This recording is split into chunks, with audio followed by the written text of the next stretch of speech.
வணக்கம். இது சமூக மீடியாவின் உலக செய்தி அறிக்கை. முதலில் தலைப்புச் செய்திகள். நள்ளிரவில் உடைந்து அமைதி. இஸ்ரேல் லெபனான் எல்லையில் நடுக்கடலில் வெடிக்கும் துப்பாக்கிச்சூடு. போர் நிறுத்தம் வெறும் நாடகம் என இரு நாடுகளும் பரஸ்பர குற்றச்சாட்டு.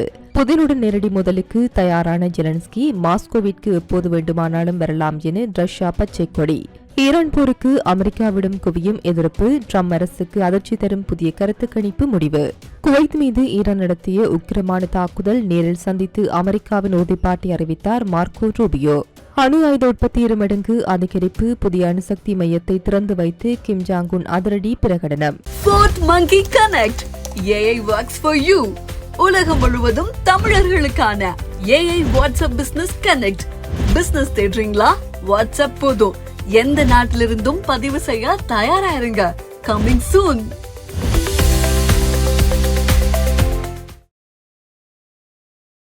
பிகன்மி மீடியா வழங்கும் legends and icons awards 2026 June 20 ஆட்டம் ரைடன் கன்வென்ஷன் சென்டர். மத்திய கிழக்கு பிராந்தியத்தில் போர் மேகங்களை சற்று தணிக்கும் வகையில் நேற்று வாஷிங்டனில் கையெழுத்தான இஸ்ரேல் லெபனான் போர் உடன்படிக்கை அடுத்த 24 மணி நேரத்திற்குள் அடியோடு உடையும் நிலைக்கு தள்ளப்பட்டுள்ளது.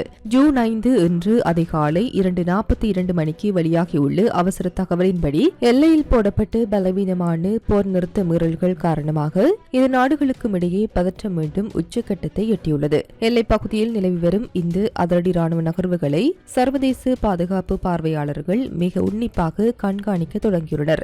வாஷிங்டன் பேச்சுவார்த்தையின்படி லெபனானின் ஹிஸ்புல்லா அமைப்பு துப்பாக்கிச் சூட்டை நிறுத்த வேண்டும் என்று லெபனான் ராணுவத்தின் மேற்பார்வையில் எல்லையில் பாதுகாப்பு வலயங்கள் உருவாக்கப்பட வேண்டும் என்றும் விதிகள் வகுக்கப்பட்டன. ஆனால் ஒப்பந்தம் அமலுக்கு வந்த சில நிமிடங்களிலேயே எல்லை கட்டுப்பாட்டு கோட்டு பகுதியில் இருதரப்பினரும் அத்துமீறிய ராணுவ நடவடிக்கைகளில் ஈடுபட்டு வருவதாக பரஸ்பரம் பொறுக்குற்றம் சுமத்தி வருகின்றனர். ஹிஸ்புல்லா அமைப்பினர் தங்களின் ஆயுதங்களை எல்லையிலிருந்து பின்வாங்காமல் ரகசியமாக தாக்குதல் உத்திகளை வகுத்து வருவதாக இஸ்ரேல் குற்றம் சாட்டுகிறது.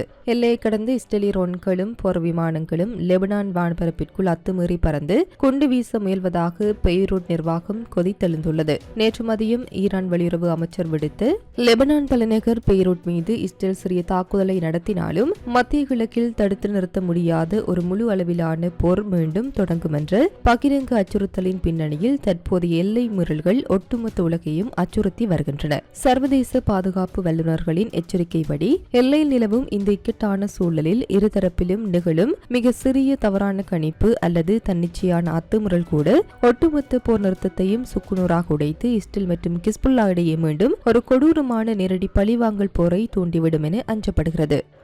வளைகுடா பிராந்தியத்தில் அமெரிக்கா ஈரான் இடையே போர் மூண்டு ஒட்டுமொத்த உலகமும் தவித்து வரும் வேளையில் சர்வதேச அரசியலை ஒழுக்கும் வகையில் உக்ரைன் போர்க்களத்திலிருந்து மிக பாரிய ராஜதந்திர அதிரடி திருப்பம் ஒன்று நள்ளிரவில் அரங்கேறியுள்ளது. ரஷ்ய அதிபர் விளாடிமிர் புதினுடன் எவ்வித இடைத்தரகர்களுமின்றி நேரடியாக சந்தித்து பேச தயாராக இருப்பதாக உக்ரைன் அதிபர் வோலோடிமிர் ஜெலன்ஸ்கி அதிரடி பிரகடனம் செய்துள்ளார். ஜெலன்ஸ்கியின் இந்த திடீர் அமைதி தூதிற்கு ரஷ்யாவின் கிரெம்ளின் மாளிகையும் வியக்கத்தக்க வகையில் உடனடி வரவேற்பு அளித்துள்ளது. இஸ்தான்புல், அபுதாபி மற்றும் ஜெனீவா ஆகிய நகரங்களில் பல சுற்று பேச்சுவார்த்தைகள் நடந்தும் நிலப்பரப்பு பிரச்சினைகளால் உக்ரைன் அமைதி முயற்சிகள் அனைத்தும் முற்றாக முடங்கி போயிருந்தன. இந்த முட்டுக்கட்டையை உடைக்க உக்ரைன் அதிபர் வோலோடிமிர் ஜெலன்ஸ்கி தனது அதிகாரப்பூர்வ இணையதளத்தில் ரஷ்ய அதிபருக்கு பகிரங்க கடிதம் ஒன்றை எழுதியுள்ளார். உங்களுக்கும் எங்களுக்கும் இடையிலான நேரடி ஈடுபாட்டின் மூலம் மட்டுமே இந்த போரை முடிவுக்கு கொண்டு வர முடியும். நான் உங்களுடன் ஒரு நேரடி சந்திப்பை முன்மொழிகின்றேன். எல்லையில் முழுமையான போர் நிறுத்தத்திற்கு உக்ரைன் இப்போதே தயாராக உள்ளது என்று ஜெலன்ஸ்கி உருக்கமாக எழுதியுள்ளார்.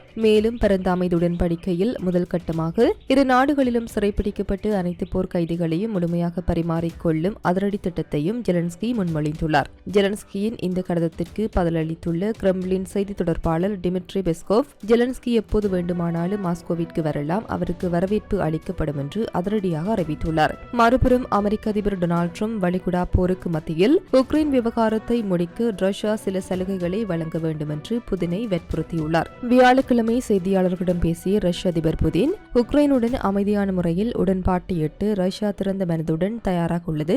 அமெரிக்க அதிபர் ட்ரம்ப் கேட்டுக் கொண்டதற்கு இணங்கு ரஷ்யா நெகிழ்வுத்தன்மையுடன் செயல்படும். ஆனால் அதற்கு ஈடாக உக்ரைனும் சில முக்கிய நிலப்பரப்புகளை சமரசம் செய்து கொள்ள வேண்டும் என்று கராராக கூறியுள்ளார். புதின் பேச்சுவார்த்தைகளுக்கு தயாராக இருந்தாலும் போர்க்களத்தில் உக்ரைனின் நிலைமை மிகவும் கவலைக்கிடமாக உள்ளதாக அவர் சுட்டிக்காட்டியுள்ளார். ரஷ்ய படைகள் தற்போது உக்ரைனின் டொனெக்ஸ் பிராந்தியத்தின் 85% அதிகமான பகுதியை கட்டுப்படுத்துவதுடன் சமீபத்தில் மட்டும் சுமார் 2440 சதுர கிலோமீட்டர் உக்ரைனிய நிலப்பரப்பை அடியோடு கைப்பற்றியுள்ளன. உக்ரைன் ராணுவம் தற்போது முன்னணி போர்க்களங்களில் கடுமையான ஆள் பற்றாக்குறையை எதிர்கொண்டு வருவதாகவும் இதனால் ஜெலன்ஸ்கிக்கு வேறு வழியின்றி பேச்சுவார்த்தைக்கு இறங்கி வந்துள்ளதாகவும் புதின் விவரித்துள்ளார். வளைகுடாவில் ட்ரம்ப் போர் நிறுத்த சகதியில் சிக்கியுள்ள சூழலில் ஐரோப்பாவின் உக்ரைன் போரை முடிக்க மாஸ்கோவில் புதினும் ஜெலன்ஸ்கியும் நேருக்கு நேர் சந்திக்க உள்ள இந்த நகர்வு 2026 ஆண்டின் மிகப்பெரிய ராஜதந்திர வெற்றியாக பார்க்கப்படுகிறது.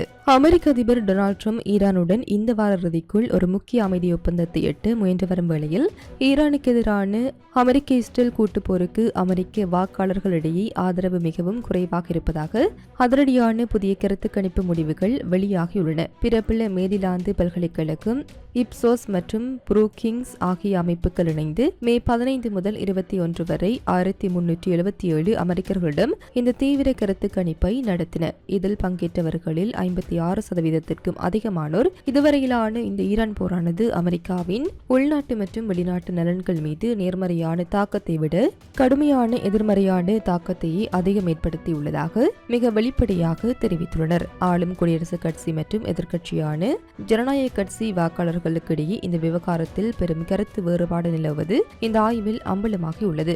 போருக்கு எதிராக மிக கடுமையான எதிர்ப்பை பதிவு செய்துள்ளனர். இவர்களில் 88% பேர் இந்த ஈரான் போர் அமெரிக்காவிற்கு பெரும் தீங்கானது என்று எச்சரித்துள்ளனர். அதிபர் ட்ரம்பின் ஆதரவாளர்களான இவர்களில் 33% பேர் மட்டுமே போர் அமெரிக்காவிற்கு தீங்கானது என்ற கருத்தை பகிர்ந்து கொண்டுள்ளனர். அமெரிக்கா இந்த போரில் ஏற்கனவே வெற்றி பெற்று விட்டதா அல்லது வெற்றியை நோக்கி நகர்கிறதா என்ற கேள்விக்கு ஒட்டுமொத்த அமெரிக்கர்களில் வெறும் 16% பேர் மட்டுமே ஆம் என்று பதிலளித்துள்ளனர். இதில் குடியரசுக் கட்சியினரில் 39%னரும் எதிர்க்கட்சியான ஜனநாயக கட்சியினரில் வெறும் 1%னரும் மட்டுமே அமெரிக்காவில் வெற்றியை நம்புகின்றனர்.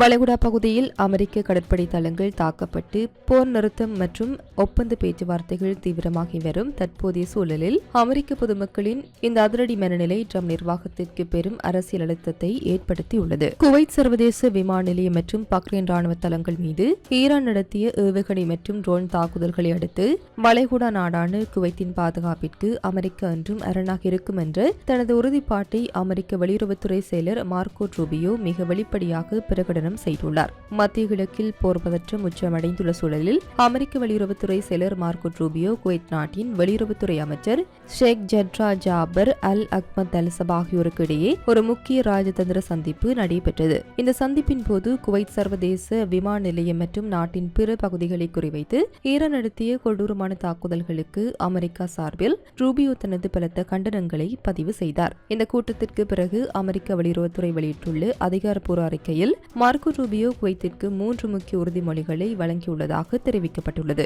குவைத்தின் பாதுகாப்பு. ஈரானிய அச்சுறுத்தல்களுக்கு எதிராக குவைத்தின் இறையாண்மையையும் பாதுகாப்பையும் அமெரிக்கா முழுமையாக உறுதி செய்யும். அணு ஆயுத தடை. ஈரான் ஒருபோதும் அணு ஆயுதத்தை பெறாமல் இருப்பதை அமெரிக்கா மிக தீவிரமாக கண்காணித்து தடுக்கும். கடல் வழி சுதந்திரம். வளைகுடா பகுதியின் முக்கிய வர்த்தக பாதையான ஹார்மோஸ் ஜலசந்தி வழியாக சர்வதேச கப்பல் போக்குவரத்தின் சுதந்திரத்தை மீண்டும் மீட்டெடுக்கும். கெஷ்ம் தீவில் உள்ள ஈரானின் தகவல் தொடர்பு கோபுரத்தை அமெரிக்க ராணுவம் அண்மையில் குறிவைத்து தாக்கியிருந்தது. இதற்கு பழிவாங்கும் நடவடிக்கையாகவே ஈரான் இந்த வாரம் குவைத் மற்றும் பக்ரைன் மீது ஏவுகணைகளையும் ஆளில்லா ட்ரோன் விமானங்களையும் ஏவி அராஜகத்தில் ஈடுபட்டது. குவைத் விமான நிலைய முனையத்தில் விழுந்து வெடித்த இந்த தாக்குதலில் ஒருவர் உயிரிழந்தது குறிப்பிடத்தக்கது. சர்வதேச நாடுகளின் கடுமையான பொருளாதார தடைகளையும் மீறி வடகொரியா தனது அணு ஆயுத களஞ்சியத்தை அசுர வேகத்தில் விரிவுபடுத்தும் நோக்கில் அதிநவீன தொழில்நுட்பம் கொண்டு புதிய அணுசக்தி உற்பத்தி மையத்தை அதிகாரப்பூர்வமாக திறந்து வைத்துள்ளது. வடகொரிய அதிபர் கிம் ஜாங் உன் இந்த அதிநவீன அணுசக்தி மையத்திற்கு நேரில் சென்று ஆய்வு நடத்தியுள்ளார்.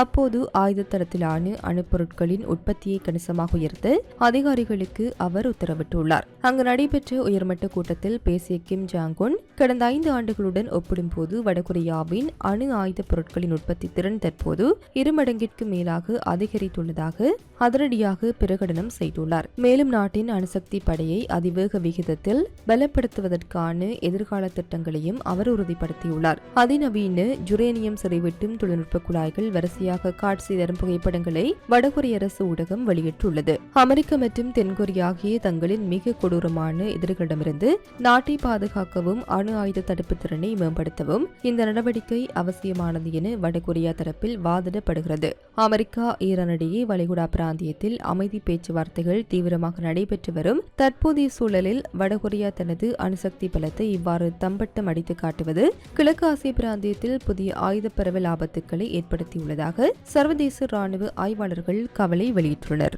இத்துடன் குறித்த காணொளி நிறைவு பெறுகின்றது. இது தொடர்பிலான உங்களுடைய கருத்துக்களை கமெண்ட் வாயிலாக தெரிவிக்கலாம்.